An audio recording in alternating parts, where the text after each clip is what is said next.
Halo semua, balik lagi sama gue Febri di Crazy Slasher.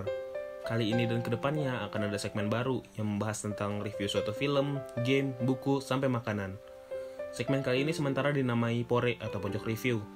Dan karena kali ini merupakan kali pertama segmen ini tayang, maka kalau ada masukan judul dari kalian akan gue pertimbangkan. Dan saat ini gue turut berduka cita dengan kondisi dunia dan khususnya Indonesia yang sedang kesulitan dalam melawan mewabahnya virus COVID-19. Semoga wabah ini bisa cepat berlalu dan kita bisa menikmati hari seperti biasa lagi. Amin. Kali ini gue mau ngebahas anime garapan Mario Okada dan kawan-kawan yang juga menggarap Anohana yang sukses besar di masanya dan menjadi salah satu anime yang paling diingat oleh otaku. Anime movie kali ini berjudul Her Blue Sky atau bahasa Jepangnya Sora no Aosa o Shiru Hituyo. Anime movie kali ini diawali dengan cerita saat Akane Ayoi dan Shinosuke Konomura saat mereka masih duduk di bangku SMA. Dan Ayoi masih berusia sekitar 5 tahun pada saat itu. Dikisahkan bahwa Akane, Shino, dan teman-temannya sangat gemar bermain musik dalam sebuah band. Band tersebut bermarkaskan di sebuah aula yang cukup jauh dari keramaian. Di awal cerita, kita juga tahu bahwa Aoi sangat menyukai rumput laut, sehingga Akane selalu membuat onigiri dengan isian rumput laut. Shino sering meminta untuk dibuatkan onigiri dengan isian tuna dan mayo, namun tidak pernah kesampaian. Dan Aoi menyukai bass, sehingga Shino berkata suatu saat Aoi akan menjadi basisnya. Cerita pun dilanjutkan dengan kabar bahwa orang tua dari Akane dan Aoi terlibat dalam kecelakaan dan keduanya pun wafat. Saat itu pula Akane dan Aoi harus hidup mandiri dan berjuang sekuat tenaga untuk melanjutkan hidup. Lalu, setelah itu sampailah kita pada hal yang mendasari permasalahan utama dalam anime movie ini. Pertengkaran Akane dan Shino saat penentuan masa depan mereka. Pada awalnya, mereka berencana untuk melanjutkan hidup ke Tokyo sembari kuliah dan bekerja sebagai musisi. Namun, pada saat yang menentukan itu, Akane memilih untuk tetap tinggal dan membatalkan janjinya. Namun, Shino memilih untuk melanjutkan kehidupannya ke Tokyo sesuai rencana awal mereka. 13 tahun berlalu, dan Aoi sudah tumbuh besar menjadi seorang remaja kelas 3 SMA yang suka bermain musik, khususnya bass.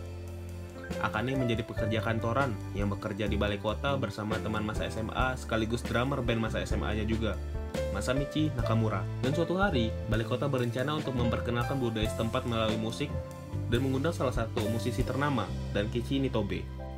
Aoi sangat sering berlatih bermain bass di aula band tempat kakaknya berlatih dulu, dan sesuatu yang mengejutkan terjadi. Aoi bertemu dengan Shino. Bukan Shino yang sekarang, melainkan Shino yang dilihatnya 13 tahun lalu. Ia sangat terkejut dan langsung meninggalkan tempat itu. Sementara, Shino berusaha mengejar dan terjebak dalam aula tersebut, tak bisa keluar kemana-mana. Ternyata, Shino versi dewasa sudah sukses dan menjadi musisi yang turut diundang dalam acara yang diadakan staf balai kota. Aoi bingung dan kembali ke aula tersebut dan mendapati Shino versi 13 tahun lalu masih ada di sana. Dan Aoi berencana mempersatukan Shino yang kini jadi arwah hidup ke dalam Shino versi sekarang. Namun, Shinosuke yang tumbuh dewasa ternyata menjadi pria yang buruk, terbiasa mabuk-mabukan hingga bermain wanita. Aoi pun kesal dengan Shino versi dewasa, dan tanpa diduga, Aoi ternyata memendam rasa pada Shino versi 13 tahun lalu. Ia jadi tidak ingin Shino muda yang terjebak dalam aula musik itu menyatu dengan Shinosuke versi dewasa, dan Aoi pun mengungkapkan perasaannya pada Shino. Suatu malam, Aoi menemukan catatan Akane yang menunjukkan betapa kerasnya Akane untuk membuat dirinya senang, mulai dari menjahit, membuat masakan, dan lain sebagainya. Selama ini, Aoi hanya mengira bahwa Akane adalah wanita tangguh yang bisa melakukan apa saja tanpa kesulitan. Hal ini membuat Aoi ingin membuatnya kakaknya bahagia. Karena selama ini, ia tak pernah melihat Akane menangis, tapi ia tidak tahu apa yang ada di balik hati Akane. Saat penampilan sudah dekat, namun, Dankichi kehilangan kalung yang dianggapnya merupakan kalung yang menampung seluruh energi dari orang-orang yang ditemuinya. Akane bergegas menuju gua yang terakhir kali dikunjungi Dankichi. Namun naas, di saat itu pula terjadi bencana tanah longsor yang membuat Akane terjebak di bawah tanah. Di saat yang bersamaan, Shinosuke versi dewasa berkunjung ke aula musik tempat dia berlatih dahulu dan bertemu dengan dirinya versi 13 tahun lalu atau dia versi SMA ya. Sontak saja keduanya terkejut. Dan Aoi juga pergi ke aula tersebut dan mengatakan bahwa Akane mungkin saja terjebak. Shino versi SMA langsung menyuruh dirinya versi dewasa untuk pergi menyelamatkan Akane, sedangkan Shinosuke versi dewasa bersikap tenang-tenang saja. Terjadilah pertengkaran besar di antara mereka. Shino versi SMA mencoba untuk keluar untuk menyelamatkan Akane, namun tidak bisa karena ia terjebak. Aoi mencoba menarik tangan Shino untuk membantunya keluar dari aula tersebut, dan Shino berhasil keluar berbarengan dengan putusnya senar gitar yang dulu dibeli bersama oleh Shino dan Akane.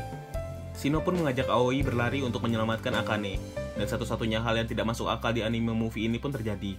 Shino bisa terbang dan bisa membawa Aoi ikut terbang juga. Sedangkan Shino versi dewasa harus menyewa taksi untuk menuju ke lokasi kejadian. Dan akhirnya, mereka semua bertemu dengan Akane. Namun, sebelum diselamatkan oleh Shino versi SMA keluar dari bawah tanah, Akane sempat berbincang dengan mantan kekasihnya semasa SMA tersebut. Setelah kejadian tersebut, Aoi berusaha untuk merelakan Shino versi SMA yang disukainya dengan menyuruh Akane, Shino, dan Shinosuke untuk pulang bersama dengan mobil. Sedangkan Aoi memilih untuk pulang sendirian, dengan taksi katanya. Dan di mobil itulah Shinosuke mengakui bahwa ia belum menyerah dan belum menyerah tentang Akane setelah 13 tahun pun. Dan saat itulah Shino versi SMA lenyap. Dan Akane berjanji akan sesekali membuat onigiri isi tuna dan mayo. Dan diketahui dari credit scene bahwa Shinosuke dan Akane akhirnya menikah. Anime movie ini mengambil latar yang jauh berbeda dengan anime pada umumnya. Anime pada umumnya biasanya mengambil latar anak sekolahan, kehidupan SMA, atau lain sebagainya. Namun, Heart Blue Sky ini justru mengambil latar dewasa, sehingga pembahasan dalam anime ini akan sedikit lebih berat daripada anime sedih lainnya semacam Anohana atau Angel Beats. Anime ini banyak mengajari kita tentang kehidupan dewasa, pengorbanan, dan paling penting anime ini menguras air mata atau setidaknya menimbulkan rasa sedih bagi para penontonnya. Kekurangannya kalau menurut gua ada di pengembangan ceritanya yang sedikit terlalu cepat, mengingat ini anime movie yang harus selesai dalam waktu 2 jam. Namun, kelebihan anime ini dapat dilihat dari seluruh karakter, baik utama ataupun figuran, yang memiliki karakter masing-masing yang cukup kuat, seperti Masatsugu Nakamura yang berani mengutarakan ia mencintai Aori, dan jarak 10 tahun lebih muda tak akan menghalanginya jika ia lebih pintar dari Aoi. Dan soundtrack yang ciamik dari Aimyon sangat mendukung sekali suasana dalam anime ini. Oke, mungkin sampai di sini dulu pembahasan tentang anime Heart Blue Sky ini. Sorry kalau gua masih banyak kekurangan karena ini memang konten pertama untuk segmen kali ini. Jangan lupa komen-komen saran dan masukan dari kalian, bakal gua baca nanti satu-satu.